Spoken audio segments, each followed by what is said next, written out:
What's up, everybody? Welcome to another episode of Titletown Talk. I'm your host, Ian Ewing. On today's episode, we are going to preview the Packers-Vikings this weekend. It is game day eve. I'm recording this on Saturday morning. Originally, I wasn't going to record a pregame episode this week, but I figured that because we're only going to get one episode next week previewing the Lions game, I figured I would do another one today. I don't have a lot of notes, so I'm going to just ad-lib a little bit and see where we go, so bear with me, guys. I'm excited for this game. I've said it on a couple episodes. I'm going to this game. It's the first Packer game I've been to since the NFC divisional. No, it was a wild card game in 2014. I went with a couple of friends and froze my ass off. It was the coldest game at that point, I think, in Green Bay history. It was like negative 50 wind chills or something. I remember wearing like 20 coats. It was a wild, wild game. I haven't been to Lambeau since then. I'm bringing my wife to her first Packers game this weekend, so I am massively excited. So hopefully they don't disappoint me and poop the bed. Let's start out with the Vikings rankings for 2025 so far. Their traditional stats, we'll start there. Offensively, they're averaging 21 points a game, which is 22nd in the NFL. On defense, they're giving up 23 points per game, which is 16th in the NFL. So as you can see, defensively and offensively, their point differential is negative, which is, to be expected for a 4-6 team. Their defense is 10th overall in yards allowed with 317. Their best stat on defense is their passing yards allowed at 191, which is 7th in the NFL. Offensively, they're 27th in yards per game. So again, they're having a tough go of it on offense this year after being one of the top 5 offenses last season. In DVOA, which is the real rankings, the one we care most about, for those of you that don't know what DVOA is, it ranks the strength of the opponent in terms of the rankings. So again, if you're playing the worst team in the league and you score 30 points and you get 500 yards, it's not scored as well if you did that against the second-ranked team in the NFL. So offensively, they are 28th in DVOA, which again, there's 32 teams, so they're way at the bottom. They're 27th in passing DVOA, which has a lot to do with their quarterback, which we'll talk about shortly. They're 18th in rushing DVOA on offense, thanks to a pretty good rushing attack, Aaron Jones and Jordan Mason. Defensively, they're 15th overall, 19th in pass defense, 9th in rushing defense. They have given up a lot of rushing yards, though, but not a lot of rushing success. So you can imagine it's because some of these teams get ahead of them and then they start to run the ball and they just take their time. Let's talk about the Packers injury report first. There are 6 questionable players for this weekend's game. Those questionable players are Dontavian Wicks, Lucas Van Ness, Savion Williams, Carl Brooks, Josh Jacobs, and Matthew Golden. Doubtful is Quay Walker. He's not going to play in this game. I'd be shocked if he did with a stinger. And then the only 2 players that are out are Nate Hobbs and Jaden Reed, which is something I'll talk about in a second. Jaden Reed is designated for return from IR. That is a massive, massive gain back for the Packers. Those of you that were mad that they did not acquire anybody at the trade deadline, this is about as good of a, acquisition as you could get in the middle of the season. With the questionable players, the biggest one of note would be Lucas Van Ness. It sounds like he's going to play in this game. He was pretty close last week to play, and Matt LaFleur said the goal is for him to play this week.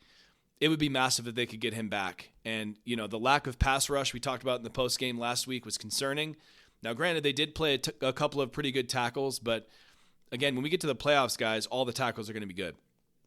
So this whole Andrew Thomas is really good tackle. Well, other teams that they're going to be playing in the Super Bowl, if they get that far, the playoffs in general, they got some good tackles. So it can't be where the other guys are just getting shut out. So having LVM back would be huge. I think Wicks will play. He practiced all week. Carl Brooks, I'm not sure. He dropped out of the game previously. Wicks, I think, will play. Savion will play. Matthew Golden, I think, will also play. He practiced this week, limited. He did not catch passes on Wednesday, which is interesting. So I could see a world where he does not play in this game. The main one is Josh Jacobs. And if they don't have Josh Jacobs, Emmanuel Wilson's going to get the majority of the carries. I do think that they should hold Jacobs out in this game, and I do think that they will. That will make things a bit more complicated in this game. I do think one of the ways to beat this Vikings team is to run on them. They have what's called a mug front, where they bring their linebackers up in the gaps, and they kind of, they sort of tease you, thinking one of them's going to rush, then they drop some back in coverage. Sometimes they do what's called a run blitz. They are best kept away from that by running at them. So again, you hope in this game that the Packers can run the ball. So that concerns me a little bit on offense if Josh Jacobs can't play. Let's talk about the Vikings. Top 5 on defense. Jonathan Grenard is their highest graded player. He is a 70.7. He leads the team in pressures. He definitely broke out last season. He was a free agent acquisition in 2024 from the Texans.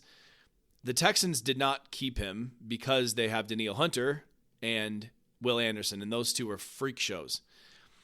I do think that Grenard is going to be out in this game. He did practice limited. He's questionable for the game, but there were a couple. I don't know if he practiced the first couple practices. If he does play, he's not going to be 100%, and that's a massive loss for them. He's been battling injuries all year. He's a nasty mother effer, guys. He's a really good player. He put Rasheed Walker on skates last year a couple times, and the offensive line for the Packers has not been great. If they put him on Zach Tom's side, Zach Tom is still not healthy, completely healthy. Now, granted, he's not on the injury report anymore. He's been practicing. He's basically played every snap since he came back, but he's not 100%, and you got to be a bit concerned about Jonathan Grenard. Their second graded player is Jalen Redmond, their defensive tackle, 69.7. He came out of nowhere, guys. He was a UDFA from the Panthers originally. They pulled him off of that damn practice squad, and he's been really good for them, particularly in run defense, but he has had a couple games with a lot of pressures. He had 9 pressures against the Chargers a few weeks back, which, again, for a D tackle is insane. There's certainly nobody on the Packers that's had 9 pressures outside of Micah. So, granted, that Chargers offensive line is really bad, but I digress on that. He's a good player, and they do have a really nice rotation in the defensive tackles. We'll talk about them in a second. Number 3 graded player is an interesting guy, Isaiah Rodgers, their cornerback, 65.9. His grade is heavily inflated from a performance he had earlier this season against the Bengals. He had the highest PFF grade ever in a single game for a cornerback. I think it might have been the highest grade ever in general. He had a 99 grade in that game. And I don't have the stats in front of me, but he had like 3 interceptions. He scored 2 touchdowns, a fumble recovery, a couple of pass breakups. Like, the dude we might never see a cornerback game like that again. That was how good it was. The interesting thing, is the dude has been pretty below average or just average in every other game this season. So he has a 66 coverage grade on the season. There's only one other game where he's been over 70. So he's not a great player by any means. You can certainly take advantage of him. He just happened to go off in that Bengals game. Theo Jackson is the 4th graded overall player. He's their safety, 64.9. He's got a 67 coverage grade, but he's pretty bad against the run. He's in the 50s for tackling and run defense. And then their 5th graded player is Blake Cashman, their linebacker, 64.3. Really, really bad in coverage. All their linebackers are, but good run defenders. So you can kind of imagine there that there's some talent on that defense. But I'm going to go on a quick little rant here. When they won all those games last year, we're figuring more and more that it was because of how good Sam Darnold was. And yeah, he turned into a pumpkin in the playoffs when it mattered most. That's absolutely true against the Rams. But he is having a historic season this year with the Seahawks. He's the highest graded quarterback in the NFL from PFF. He's got the highest QBR in ESPN. He's having an insane season. You have to wonder how bad the Vikings are kicking themselves for not bringing him back. I'm so glad they didn't, by the way. But I do think a lot of their success last year was because of how good their offense was. I heard a lot of people coming into this season talking about how talented this Vikings team is. They have a top 5 roster in the NFL. I'm like, where? Where is it? Yeah, they have 2 good receivers on offense. They got a really good left tackle. They got, a couple of, I like Jordan Addison. I really like Jalen Naylor. But on defense, who's their massively talented player? I can't find him. Their secondary's bad. Their defensive line, they brought a couple of guys in I like, which we'll talk about in a second. They have Byron Murphy Jr. at corner. He was really good last year, but he's got a 50 grade this season. Where's all the talent? They were heavily propped up last year by really, really good coaching on both sides. And again, coaching is only going to take you so far. At some point, your talent's going to have to step up and be great, and they just aren't. And again, I feel like this is why I wish I would have done the NFL bold predictions episode, because I was talking about this privately with my cousin Lavin. I was talking about it with a couple guys at work. This Vikings roster overall is massively overrated.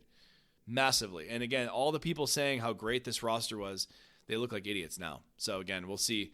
We'll see what it looks like in this game. Doesn't mean they can't still beat the Packers in this game, but let's talk about their other notable players on defense. Byron Murphy Jr. is their cornerback. He's kind of been a slot guy his whole career. Last year he played outside and in the slot. He was a guy I thought the Packers should have chased in free agency a little bit, but he took a lot less money to stay with the Vikings. Probably a good decision on his end. Maybe, I don't know. But he's not been good this year. He's not paid off that contract. Last year was kind of a breakout season for him, and it clearly is more of an anomaly for him than the new norm, if you will. The defensive tackles are interesting. They brought in Jonathan Hargrave and Jonathan Allen. Sorry, Javon Hargrave. I'm sorry. Sorry, guys. They both are defensive tackles. They were both acquired in the offseason. They have both helped from a pass rushing standpoint, but they've not been good against the run.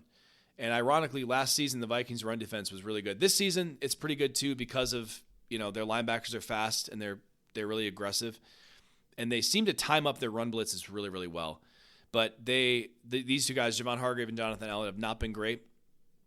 Jonathan Allen's a guy I love. He was on the Commanders last year. He was part of that insanely good Commanders defensive line from a few years ago. He's not been that good this year. Javon Hargrave either. You can take advantage of this defensive line. As far as where they pose the biggest threat in general, they have a lot of pressures on this team. 203 pressures. 4 guys have 20. So, again, it is interesting how many of those pressures are scheme-related versus how many are just people out-physicaling the other people. We're going to find out in this game. Last year, Brian Flores took advantage of the Packers both games badly. But overall, Matt has had a pretty good record against Flores, both in 22 and 23. 23 and 24. 2022 and 23. Sorry, guys. So, again, this is why I wish I had my notes. There's a lot of consternation about how good Flores actually is or if he's been figured out. I personally think he's a really good defensive coordinator, but you can definitely tell this season some of his disguises have been figured out. That brings me to key number 1 in this game for the Packers offense, protect Jordan. Last year, the Vikings got a lot of pressure on Jordan early. Now, granted, that first game was Jordan's first game back from the knee injury, so you got to wonder, was he even ready to play in that game? Depending on who you talk to, they might argue that he wasn't. I don't think he was either. Would it have fared better with Malik Willis? Maybe. We'll see. We'll never know, I guess. They got a lot of pressure on Jordan in both games. And in the second half, they had to play a bit more coverage because the first game they were up 28-7 against the Packers, right? So I do think once the pressure looks went away, Jordan played a lot better. So if the Packers can hold up as well as they did even last week, I have a pretty low concern about the Packers moving the ball. Now, are they going to score 30 points in this game? I don't know about that. But these cornerbacks and these safeties are really, really bad. I cannot stress that enough.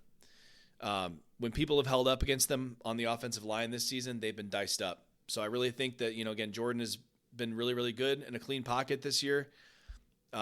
There's no reason that he shouldn't dice up this team. I really think so. As long as they can pressure or protect against the pressure. Grenard being out is a massive, win for the Packers, to say the least. Key number 2, play action on early downs. Last week, guys, it felt like LaFleur was back in his bag a little bit. There was a lot more pass attempts and early downs. You saw the Giants selling out to stop the run, and it seemed to work to perfection. In this game, you're going to want to try to establish the run a little bit to slow down some of those blitz looks. The issue was last week, the Packers receivers had 7 drops, but the plays were there, and that's what we mostly want to see on our end. Were the plays there? Were people getting open? The answer is yes, both from scheme and just from winning their routes. The strength of the Vikings, though, again, is the ability to rush the passer, and it's, again, through scheme. So, again, the Packers, they have struggled picking up stunts this season. That's a little concerning in this game because that's what Flores does, stunts and design pressures. And it's mostly been due to a lack of continuity in the Packers' end, but I do think they did a better job against the Giants, and if they can even do just as well as they did last week against the Giants, I think they're going to be fine.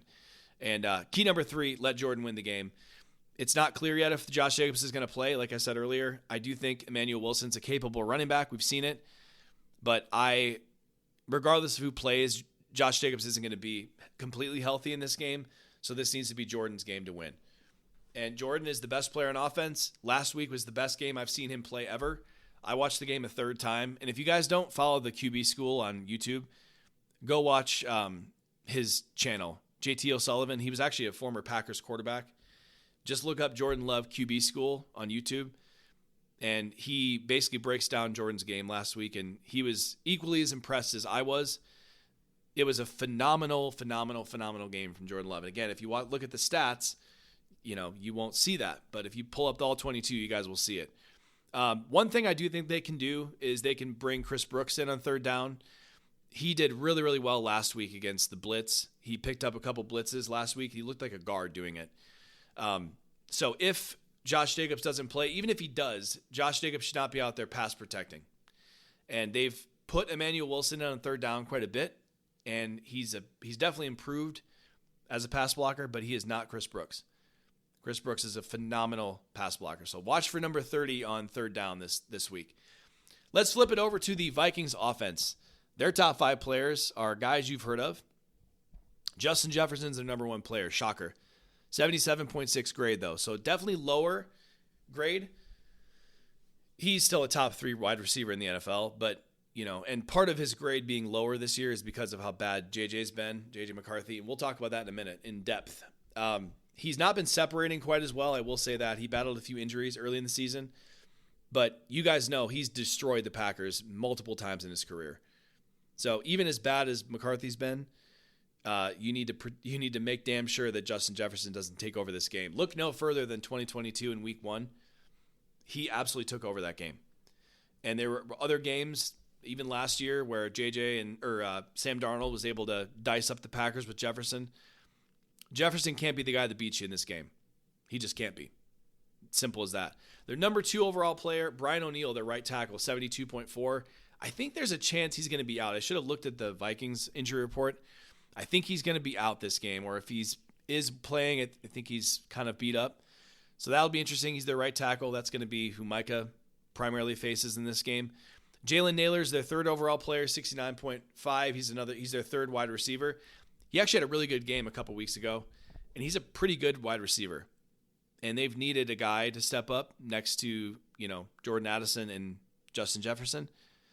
And it seems like McCarthy has a pretty good rapport with Naylor. So we'll see how it goes in this game. I don't like him one-on-one with any of our cornerbacks. I don't like any of these guys one-on-one, but we'll see how it goes. Number 4 is Jordan Mason, their running back, 68.8. Number 5, their all-pro left tackle, Christian Darrisaw, 67.5. He's still working back from a knee injury, but he's one of the best in this entire league. The other guys notable on the Vikings offense that we got to be aware of is TJ Hawkinson, their tight end. He has had a pretty down season overall, but he's a good tight end. Probably always been a bit overrated. They gave him a ton of money a couple years. I think it was last year. We know what the tight end position does against the Packers typically, so I'm almost more concerned about him than I am anybody else. And I don't know who's playing linebacker for the Packers. I really hope it's we get a little bit of Tyron Hopper in this game. But if it's Isaiah McDuffie, he is really bad in coverage, and it's worth noting that TJ Hawkinson could definitely light this game on fire if we got our boy McDuffie covering him. Let's talk about JJ McCarthy, guys. I want to spend a little bit of time on this. The Vikings quarterback. He was taken, I believe, 10th overall last season. He was Michigan's quarterback for a year. He was in an offense that ran the ball ridiculous amount. He was under Harbaugh when Harbaugh was still in Michigan. JJ McCarthy has a clutch gene for sure, and he's shown that this season a couple times. He almost brought the Vikings back last week against the Bears. He did bring them back against the Bears in week 1. He played really, really well in clutch situations against the Lions, but overall, in the aggregate, he is the worst starting quarterback in the NFL this season by almost every metric. So EPA per play, so he's by far the worst in that aspect. He is QBR this season, which is ESPN's quarterback metric. He has a 26, which is one of the worst I've seen since Tebow. And just for reference, guys, Jordan Love's is in the 70s. His on-target throw percentage is the worst in the NFL. So only 58% of his targets are accurate. That is crazy, crazy bad. The league average is 74. So 58 for JJ McCarthy. It's really, really bad, guys. 53 grade from PFF, which 60 is average. Jordan has a 79, I believe. He's top 5. And I don't know everything about quarterbacks. I'm not an expert by any stretch, but I've seen other people break it down. His footwork is a total disaster. And he can't, this is another thing about him. And it kind of reminds me of Favre in that way. I don't want to use it as a compliment. This is the bad Favre. He only knows one speed. And if you guys watch Jordan Love play, this is something he was good at even as a rookie. Jordan can take a little bit of speed off the ball when he needs to. He can put some touch on it. I've yet to see that from JJ McCarthy. It's just one speed. It's fastball, fastball, fastball. And it's very rarely with any anticipation, which shows how young he's only 21 years old, guys. So again, I'm not saying JJ McCarthy's going to be bad forever, but he is not remotely ready to be the quarterback this season. And this is interesting. It's been widely reported by people in the Vikings building as well as other guys around the league that the whole Vikings organization is split on JJ. So Kwesi, their GM, has been way overly praised, in my opinion. They've missed on a lot of draft picks under him. They've been pretty good in free agency, but again, you can't be good long-term if you don't draft well. So he has wanted JJ to start this whole season. It was his decision not to bring back Sam Darnold. There were other people in that building, though, that thought Aaron Rodgers should be the quarterback of the Vikings this year, and that's what we heard in the offseason, if you guys recall. I may have even brought it up on an episode. Aaron Rodgers wanted to go to the Vikings, rightfully so, a team that won 14 games last year, 2, maybe 3 really good receivers, along with probably the best receiver in the game in Justin Jefferson, a good offensive line, so we thought at the time, certainly better than the Steelers opportunity. And it sounded like the Vikings were split on whether or not they wanted to bring him in. So clearly the Vikings aren't 100% sold on McCarthy. Now, I think it's the coaches and some of the scouts who don't like McCarthy, including O'Connell, by the way. And I'll explain why in a second. And then the GM, the front office, likes McCarthy and wants him to play.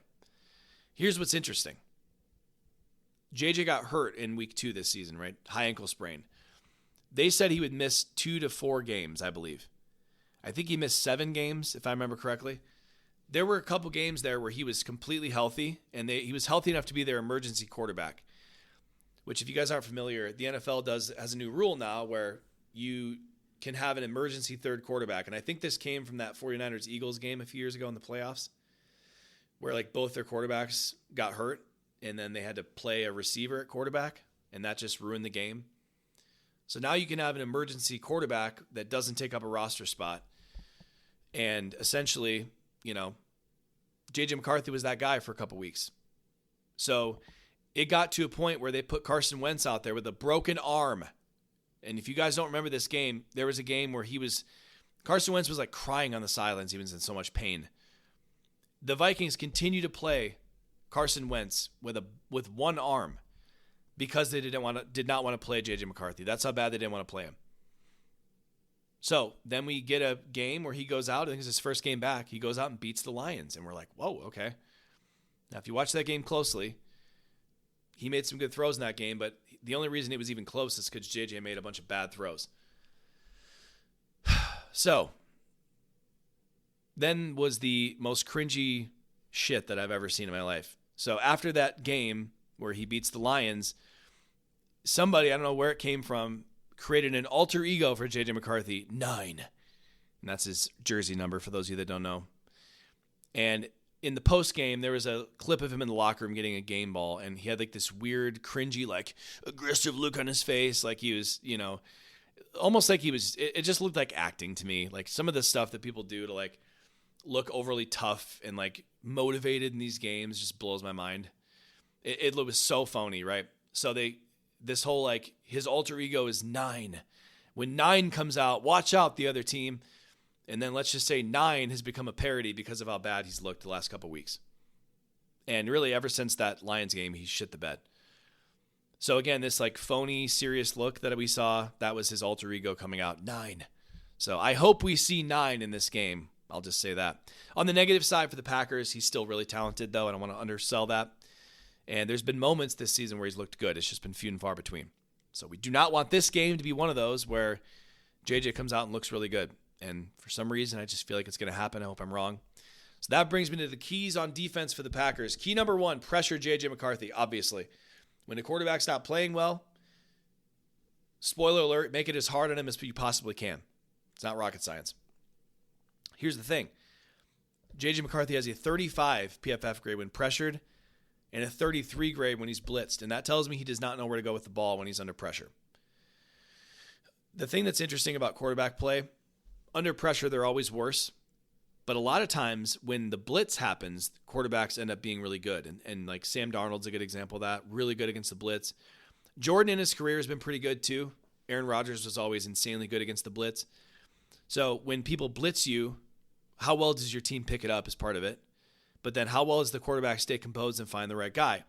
Well, a 33 grade when blitzed is insanely bad. So I think you can take advantage of him, whether it's blitzing or making disguised looks. Make this dude think a million miles a minute if you're Hafley. The Vikings overall, they've given up 126 pressures on the season, which is almost 10 per game. That's a massive advantage for Green Bay. Now, granted, I do think they're going to try to take away Micah like everybody else. Somebody else needs to step up. And I don't know if you guys have heard this week, Rashawn Gary's under a lot of heat because of his quick pressure percentage, rightfully so. He's not getting quick pressure at all, and he's really not getting any pressure since that Bengals game. I guess Steelers game he played okay. But we need somebody else to step up. Maybe it's LVN. I assume LVN will probably be in a snap count this game. But I hope that seeing him and getting that cheetah package back in full strength will really help this pass rush. You just don't want to give JJ time to find Justin Jefferson because Justin Jefferson's going to get open. Which brings me to key number 2. Lock him up. Do not let Justin Jefferson beat you, especially deep. So this is another game where we kind of want to go into the boring defense that not all of us like, myself included, where the Packers play too deep and they make the Vikings go 15 plays down the field. That was the plan last week against Jameis. And Jameis actually did well last week, but here's the thing. The key is you make them go all those plays, and then hopefully they make a mistake. And last week, Jameis had four dropped picks. I thought there were like 6, to be honest. There was a couple plays. There was one where Nixon could have caught the ball. I don't think they counted it as a dropped pick. But there were just a lot of missed opportunities on defense last week for the Packers. Don't let this guy beat you deep. And make them go 12 plays, 15 plays, 17 plays, take up 10 minutes, right? No explosives. And the Packers are still number 1 in the NFL and the least amount of explosive plays given up. So again, do it again in this game. Make JJ McCarthy go down the field and be patient because he won't be. He's inexperienced. He's massively inaccurate. Like we talked about, he's going to make mistakes. He's got 8 picks in 5 games. Now, one thing that does concern me is he can run a little bit. And he runs pretty well. So you need someone to keep an eye on him when he's running. Or when maybe they man up in the back end and then all their backs return and he scrambles for 20 yards. He's done it this year. And that's what Caleb Williams did last season against the Bears in that first game. So you got to play disciplined. You got to make sure you have an eye on him. And when you have him in the backfield, when you have him sacked, finish the damn play. There's just been too many missed sacks the last couple weeks, which is so annoying to me. Jalen Hurts is going to do that to people, right? But even Bryce Young was weaseling out of sacks in that Panthers game. Last week, Jameis weaseled out of a couple others too.